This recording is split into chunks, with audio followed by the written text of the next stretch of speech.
Good afternoon, students. Only a few have joined. Only 11 students have joined. Okay, anyway, in Kannada we have a proverb that Palige bandaddu panchamrita. Means whatever comes to my share, that itself is a great thing. At least 11 students have joined. That itself is my fortune. Let me start the class now. In the yesterday's class, we had seen about how a code vector which is sent from the channel encoder can be systematic and can be linear. In the sense, let us say the check bits are either preceding or succeeding the message bits, then we call it as a systematic code. And then if the total code vector is a linear combination of the data bits, then it is called as a linear code. So we are discussing a systematic linear block code. We call it as a block code because a part of the data is taken as a block. That means a block is predefined. Let us say 16 bits or 32 bits is defined as a block, or let us say even 8 bits is defined as a block. That block will contain message bits as well as check bits.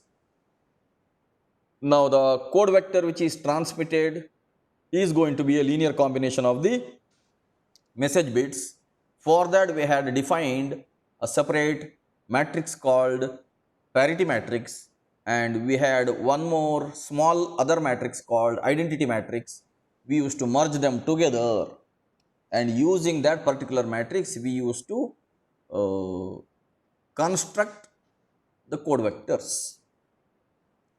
And here in this particular example, or throughout in this particular chapter, we are going to discuss this linear combination by using only XOR operation or modulo 2 arithmetic.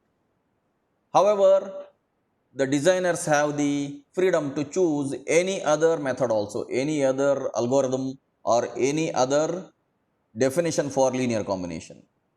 For the sake of learning, here we are taking only XOR operation as an example.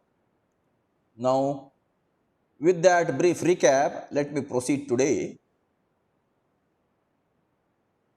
Now, let us see how this particular linear block coding scheme can be encoded in the hardware. I am not going to show you the complete hardware, only the scheme by means of which we are going to encode in the channel encoder. So we already know that C1 is D1, C2 is D2, Ck is Dk. Why? Because we are discussing a systematic block code, and the initial portion of the code vector is same as the data vector. So up to Ck, let us say we have k bits of information, means each message is of k bits length, then up to Ck it is the same as that of data. Later on we will have these check bits. Now for the check bits we have already defined that each check bit is a linear combination. That means each check bit is constructed or each check bit is obtained, so to say, by using a parity matrix element along with the data bit and XOR it with the next parity matrix element along with the next data bit. That way it goes on. This we had seen yesterday. Accordingly, from k till n we will be obtaining the check bits. So C1 till Ck it is same as D1 till Dk. Then that Ck plus 1 till Cn, that is going to be a linear combination of some other parity matrix in terms of the data bits. Now using this particular equations methodology, let us see how we can have a hardware. So I am showing you the encoder circuit now. Now the encoder circuit can be realized in this manner. You can see at the right side, you can see something called as commutator. We call this as commutator. Now as of now, our complete electronic systems are digital. So in the digital systems, it is simply a processor putting all these formulae, using the ALU and taking the data that is stored in the memory and generating the code vectors. But How that can be handled using a commutator is going to be shown here just for the sake of the illustration of the hardware. So that way we can see that at the right side there is a commutator and the output goes to the channel. Now the commutator will have different switches. From C1 till Cn we will have these many n number of switches. Each switch, when this commutator is touching a particular switch or a particular contact, let us say the pole of the commutator is getting connected to a particular contact, then that particular bit is going to be transmitted to the channel. For example, if this pole is connected to C1 switch, then C1 is directly connected to D1. So you can see D1 itself goes as C1. Similarly, D2 is directly connected to C2. So D2 goes as C2 as the code vectors bits. Now coming to CK, the same thing, DK is connected to CK. So from C1 till CK, it is same as D1 till DK as we already know. Now coming to CK plus 1. CK plus 1 is a linear combination of parity bits along with the data bits. So you can see here D1 into P11, it is XORed with D2 into P21, it is XORed with in the same manner it is XORed with the DK and PK1. Now that goes as CK plus 1. In the same way, when we proceed, we have to proceed till Cn. You can see that Cn is nothing but again D1 into P1 comma n minus k and D2 into, sorry, this is P, let me zoom just to read out whatever I have written there. Yeah, it is P1 comma n minus k, then P2 comma n minus k. Yesterday I had told you why I am using that comma, just to separate it from that n. Otherwise, we may simply think that it is 1n minus k or 2n minus k. It is not so. So it is a particular element in the parity matrix.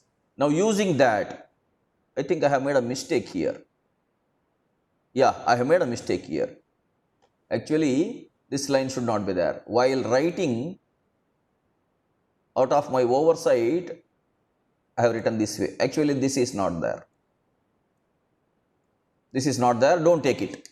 D1 into P1 comma n minus k, and then it is XORed with D2 into P2 comma n minus k. That way it goes on till DK into PK, that is XORed again. So this way, let me zoom back.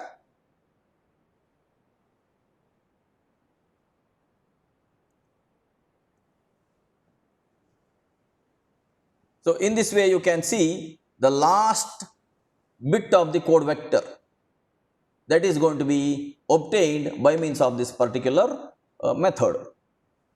So whatever we had discussed earlier, the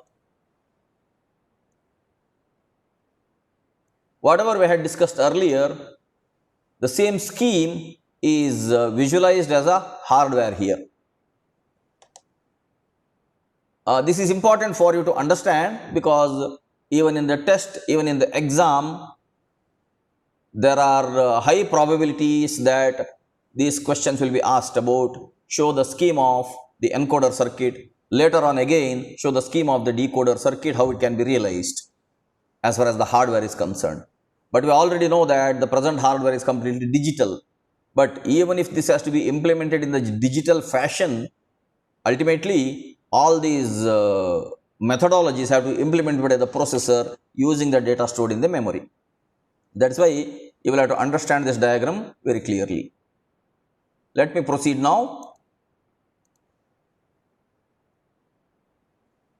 Now I will go a little faster now just to read out the same procedure. The entire data is shifted into the k-bit shift register. You can see the upper one is basically a shift register. D1 till Dk is a shift register. So P11, P21 till Pk, n minus k are the switches that connect the message bit to the modulo 2 adder depending on the value of Pij. That the modulo 2 adder is nothing but an XOR gate there. The modulo 2 adders generate the check bits which are fed to the commutator at the end of the message bits. That means one by one that switching action will happen right from C1 till Cn. and all the bits will be gradually connected to the channel. Otherwise, you can see this whole thing is a combinational circuit. At the left side, whatever you are seeing is a combinational circuit. Only at the commutator, you will see a sequential circuit or a serial communication. The commutator's pole has to first come to C1, then comes to C2, then comes to C3, like that it goes on up to Cn. Whereas, right from C1 till Cn, all the outputs are readily available because the left side circuit is a completely combinational, or so to say, a concurrent hardware. Only at the right side, you will have a sequential circuit or a serial hardware.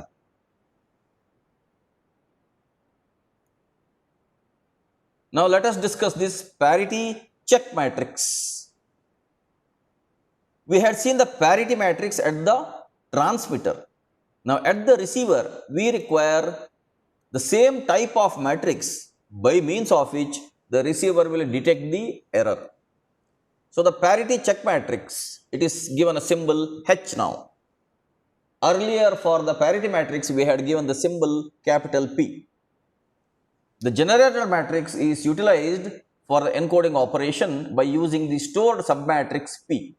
We have seen yesterday a generator matrix called G. Okay. Now, in a similar fashion, the receiver requires a matrix for decoding, which is called as parity check matrix H.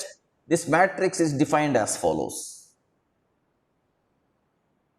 This parity check matrix, which is supposed to be at the receiver only. Here you can see H equals P11, P21 till PK1, and then P12, P22 till PK2. Then the same way it goes on, P1, n minus k till Pk, n minus k. Now this is the transpose of the parity matrix which was used at the transmitter. You can see the line below, H equals P transposed, and then there is another identity matrix. Yesterday we had used one identity matrix. Today we are using an identity matrix at the right side. In the yesterday's class I showed you the identity matrix at the left side. So now this H equals P transposed, that is combined with I n minus k, another identity matrix, and the total dimension of this parity check matrix H is n minus k cross n. Now using this particular parity check matrix, the receiver is going to detect the error and correct the error. Let us see an example now about how it is being done. Now this matrix H is also called as Hamming matrix, and this is used for error detection and correction at the receiver. Hamming is the name of a scientist who was also a significant contributor for the field of information theory. So this matrix is named after him as Hamming matrix. So now let us see, there are some terminologies, something called syndrome. I am going to tell you about what is meant by syndrome now. Let capital C be the code vector transmitted and let capital R be the code vector received. Now if there are no errors, R and C will be same. Let us say during transmission, if there are no errors, R and C will be same. But as we know, we do not have a 100% error-free communication at all. So due to the noise in the channel, the vector R may be different from the valid vector C. Hence the error vector is now E equals R XOR C. This is the XOR operation which we are using everywhere. Even in the transmitter we use the same thing. Now in the receiver we will use the same thing. E equals R XOR C. Now if R and C are same, then E will be a set of zeros only. Because 0 XOR 0 is 0, 1 XOR 1 is also 0. So that way the error vector will be 0 if the transmitted code vector and the received code vector are same, if there is a 100% error-free communication. Now this error vector can be represented as capital E equals E1, E2 up to En, because it is a 1 cross n vector now. So the error vector is n tuple, where Ei equals 1 if Ri is not equal to Ci. Please understand this. if the received bit is not equal to the transmitted bit, then the error vector will be 1. Otherwise, error vector bit will be 0 if Ri equals Ci. Hence, the ones present in E represent the error caused by noise in the channel. Whenever there are errors, whenever we perform this XOR operation, there will be that particular one present in the error vector. Now, you may wonder, when we have a code vector which is transmitted and received, if at all we do R XOR C, if we get error vector, if we get 1 there, the question is, how do we have this transmitted vector at the receiver? That is the question. Answer will be evident after a few minutes now. Okay, you wait until then. Right now I am discussing how this error vector's formation will be. Okay, later on we will see how we are going to get this error vector at the receiver. So the ones present in E represent the error caused by the noise in the channel. Now we have to find E at the receiver. So in order to find E, the receiver utilizes an n minus k vector S. That S is defined as syndrome. Okay. We have to find E at the receiver. We have only R. We don't have C, right? Now we define one more vector called syndrome. That syndrome is R into H transposed. This is a n minus k vector. So R is the received one. Dimension of R is 1 cross n, and HT is already present at the receiver because H was present at the transmitter. There was a, P was present at the transmitter, right? And H is that Hamming matrix. Hamming matrix's transpose is now given here. Please recall the Hamming matrix which we discussed now. You can see it here. H is P transposed and it is combined with an identity matrix now. P is available at the transmitter also, at the receiver also. That is the parity check matrix which is defined at both sides. Now Hamming matrix is defined as P transposed along with the identity matrix. Now syndrome is going to be defined in this way. Syndrome is going to be defined as R into H transposed, which is nothing but S1, S2 up to Sn minus k. Now this is called a syndrome. Now we have H, we can find out H transposed at the receiver itself. We have R, the received code vector. We can multiply them by getting a syndrome. Okay. Now how this syndrome is going to be utilized? Let us see that.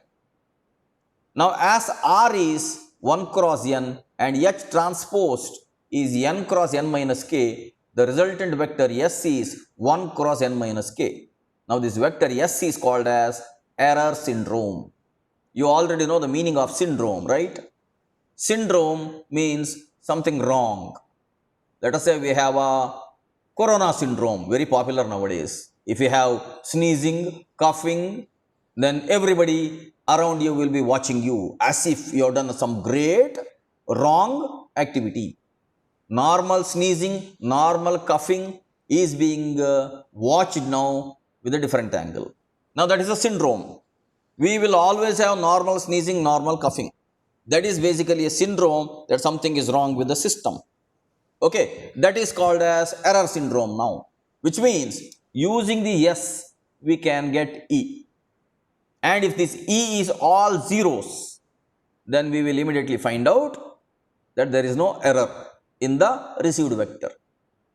If E is having a particular 1, that means in that particular position there is error.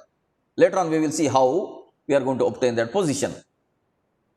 So now please remember, H Hamming matrix was defined in terms of P transpose.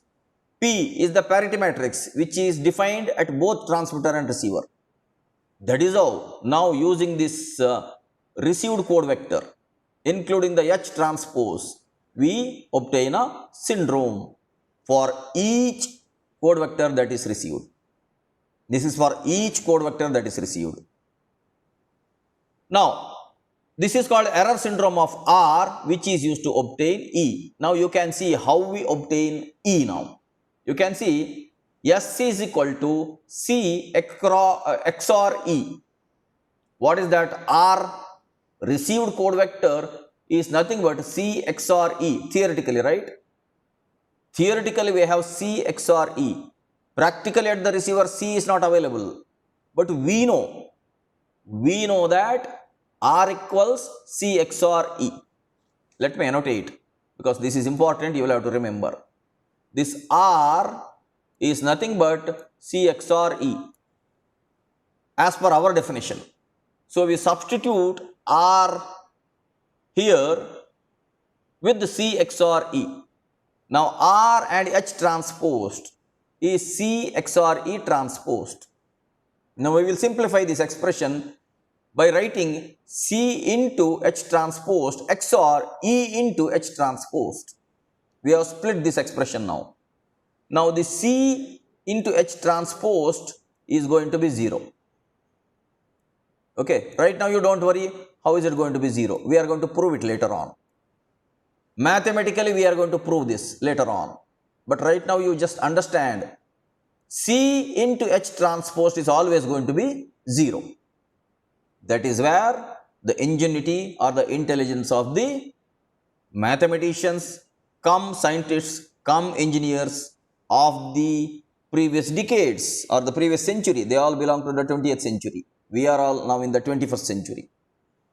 That is how they had used mathematics in the domain of information theory. Now the code vector matrix and its multiplication with the H transpose is going to be 0, because H is defined in terms of parity check matrix and C is defined in terms of D and P, right?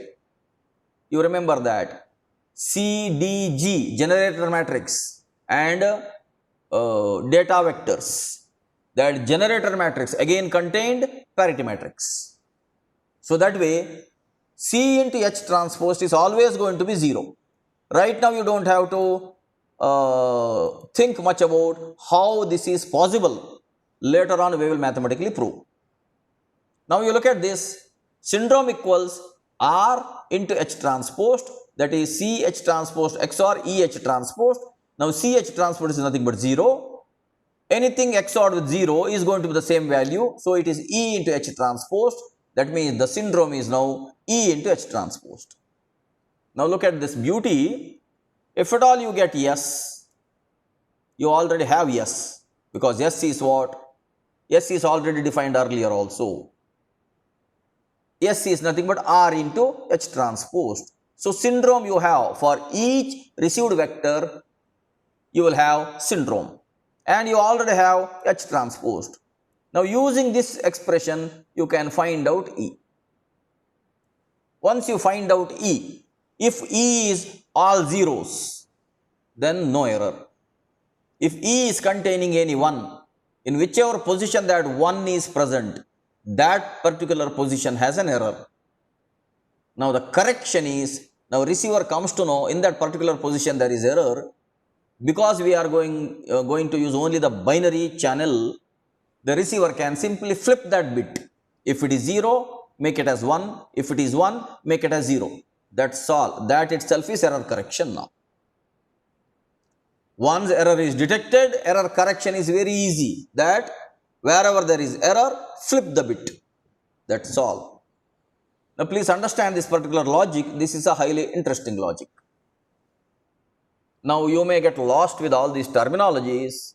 The only way not to be lost is to keep on revising this. Code vector, data vector, generator matrix, parity matrix, then Hamming matrix at the receiver, parity matrix at the transmitter, then at the receiver you will have received vector, that is capital R. Then for each received vector, receiver has to compute syndrome, that is S. Now using the syndrome and using the Hamming matrix, we can obtain the error vector E. So how many are there now? There is D, there is C, there is P, there is G, there is R, there is H, there is S, there is E. There are now 8 things here. Let me write down, just for the sake of remembrance, let me write down. Initially we have D. D is data. Then we have C, code vector. Code vector we obtained using P, parity matrix, and we using G. Okay. So data vector, code vector, parity matrix, generator matrix. These are at the transmitter. Then at the receiver we have R, that is the received code vector. Then we have H, Hamming matrix. Hamming matrix is again part of parity matrix only. P transposed, see these two are mutual here. P transposed with the identity matrix is nothing but Hamming matrix. Now Hamming matrix, then we have syndrome. For a given received vector we have syndrome.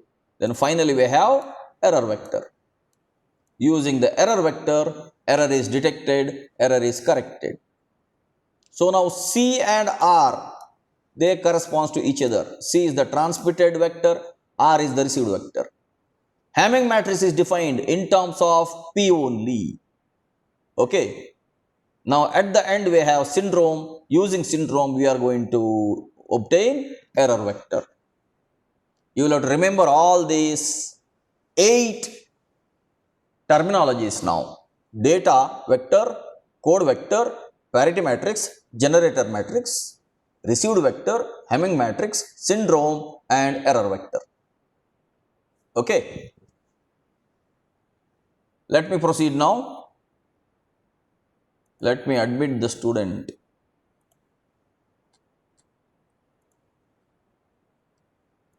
Okay, let me proceed.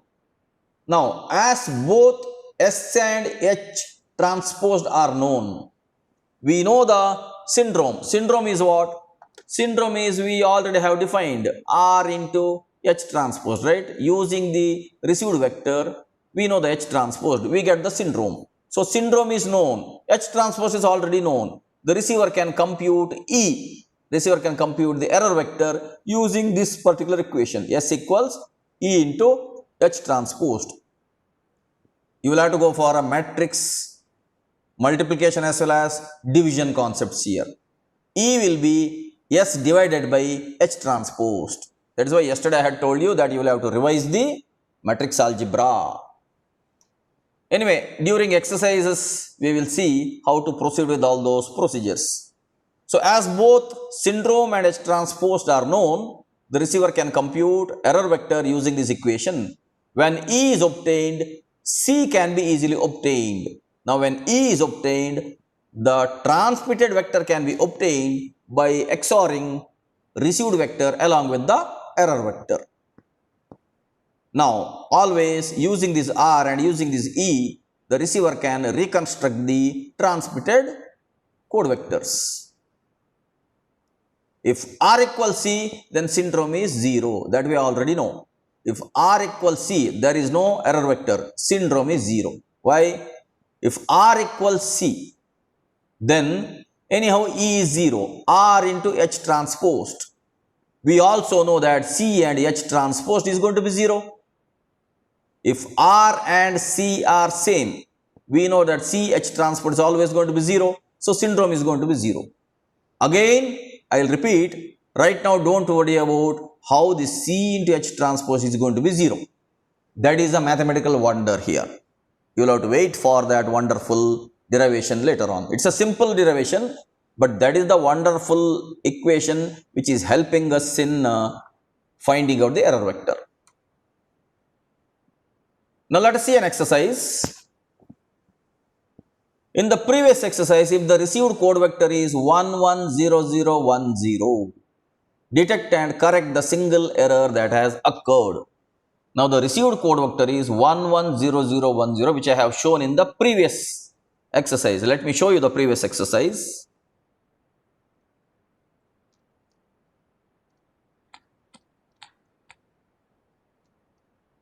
See, here we have, it is the CE 110010. It is CG. It is the CG 110110 has become 110010. That means at the fourth position there is that error.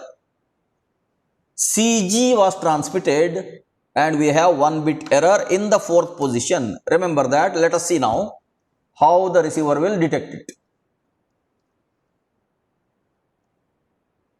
So, the received code word is 110010.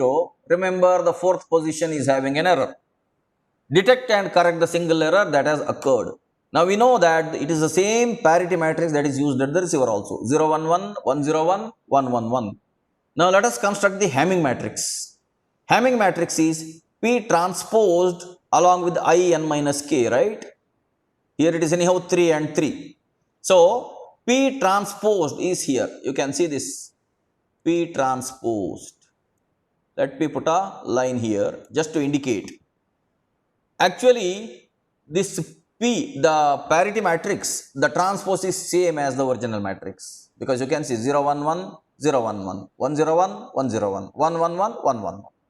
So, you have the same P transposed here. Then you have I n minus k is I3 here. Because 6 minus 3 is 3. We have another identity matrix. So, we have constructed the Hamming matrix now. Now, using the Hamming matrix, let us proceed. Now, we know that syndrome is R into H transposed. Syndrome is R is 110010. This is the received vector where in the fourth position we have error. We know. The receiver does not know yet. The receiver will find out now. Let us see. This is the R, then we have H transposed. H transposed, whatever is the Hamming matrix is obtained, write its transpose now. 011, 101, 111 like that. 011, 101, 111, 100, 010, 001. Now you will have to multiply R with H transposed. You have to revise your matrix multiplication. 1 into 0 plus 1 into 1 plus 0 into 1 plus 0 into 1. That way you have to go on. Okay. When you go on that way, you get the syndrome here, that is 100. See, this is now 1 cross 6. This is now 6 cross 3. So, the resultant is 1 cross 3. You will have to revise the matrix multiplication. I hope you all remember matrix multiplication. Now, R is 1 cross 6. And H transposed is 6 cross 3.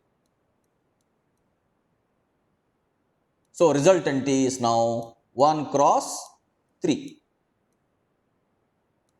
Okay. Now, this is the syndrome. Now, just observe, is this syndrome present in H transposed anywhere? Just observe.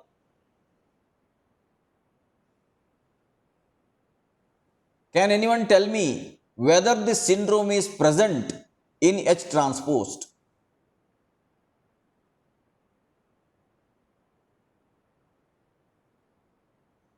It is in the fourth row. See, this syndrome 100 is present in the fourth row. This simply indicates error is in the fourth position. That's all. That is the wonder of matrix algebra. That is the wonder of using all these syndrome vectors.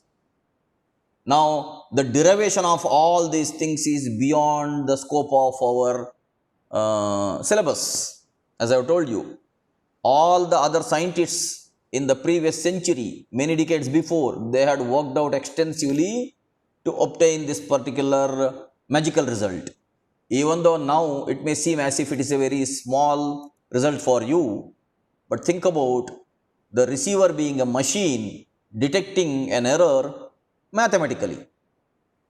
Now, this syndrome S equals 100 is already present in the fourth row of H transposed. Now, the receiver will immediately detect that in the fourth position there is error. Now in the fourth position, when there is error, it can simply replace it by 1 there. Why? Because we are using only binary channel, binary communication. So if there is error, only 0 can become 1 or 1 can become 0, right? Now flip that 0 to 1. Now it will write C equals 110110. The receiver will rewrite the code into its own memory by writing 110110 is the corrected vector after the channel decoding. Then it will go on to source decoding. That is a wonderful mathematical outcome. So now when we obtained S equals 100, as S is non-zero, you can see here S is non-zero, means there is error. You will not see any 0, 0, 0 anywhere in this matrix. Just observe, you do not have any 0, 0, 0 anywhere here. Because what is H? H is nothing but parity matrix transferred along with the identity matrix, right? You know this H, parity matrix transferred along the identity matrix. So there cannot be any row having 0, 0, 0. So syndrome, if at all syndrome you get 0, 0, 0, then it means that 0, 0, 0 is not present anywhere in the H transpose matrix, transpose of the Hamming matrix. Now S is non-zero, it represents an error. The vector 100 is present in the fourth row of H transposed. Hence, we will simply write the E as 000100. Now we know that it is the fourth position, but the receiver has to work out on its own using again the multiplications of these matrices. So the receiver will again write E as 000100. What is E? Just look at this. What is E? E is S divided by H transposed. Or by visually observing, we can write it. That it is the fourth position, we will write 1 here. That we are visually writing it. Otherwise, the receiver has to perform the matrix division there. So hence, E equals 000100. So the corrected code vector is now in the fourth position, R XOR E. R is 110010 XORed with the 000100. So the corrected vector is 110110. That was corresponding to that CG, which was shown in the previous example. Now we have visually seen the error, we can visually write it directly. But the receiver has to do a lot of computation there. That means the receiver should have enough memory for this computation, and it must be fast enough in matrix multiplication, in matrix division. That is why ITC is related to VLSI, which means VLSI engineers have to develop high-speed memories and they will have to develop high-capacity memories. So, as soon as the receiver receives all these vectors, it has to store it in memory, RAM. Basically, memory means RAM only here. It has to store it in RAM. It has to perform all these computations using ALU and RAM. Then it has to obtain the corrected code vector. Then it has to give it to source encoder. My dear students, whenever you make a call using your mobile phone, or whenever you send an SMS using your mobile phone, whenever you send a WhatsApp message using your mobile phone, in whichever way, even when you surf internet through your mobile phone, that is all communication only.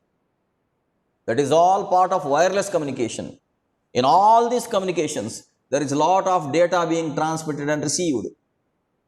Now for each and every block of the code, there is error detection and there is error correction.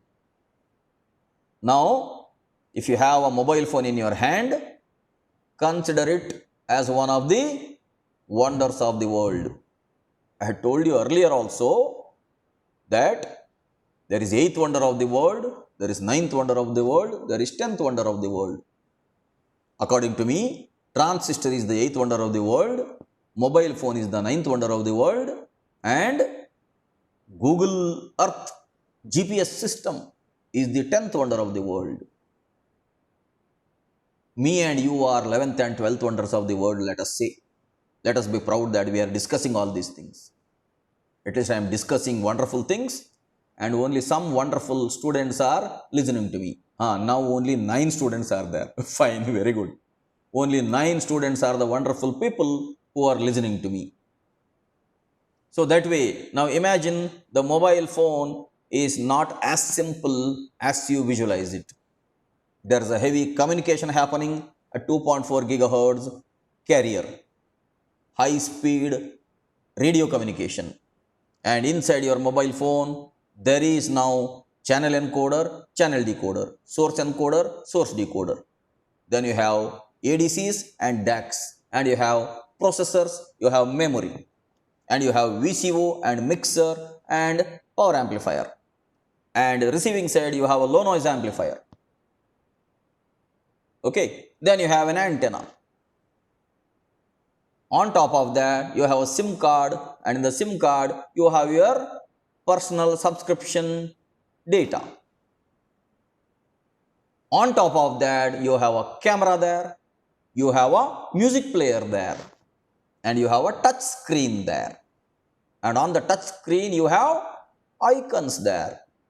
You have a lot of applications there, lot of apps there. By the touch of a finger, you are able to execute the programs there. You have an Android operating system there. What a wonderful device this particular mobile phone is. So, now let me come back to information theory. I am going to end the class now. This is how the code vector is corrected at the receiver. Now, lastly, the row in which the syndrome is present in H transpose indicates the bit position in the received vector, which is under error. In this example, the error is in the 4th bit position, and hence that particular bit can be directly flipped for performing correction. So, whatever we had already discussed, that itself is mentioned in this note. Let me end today's class. See you again in the next class on Monday. Until then, take care and goodbye.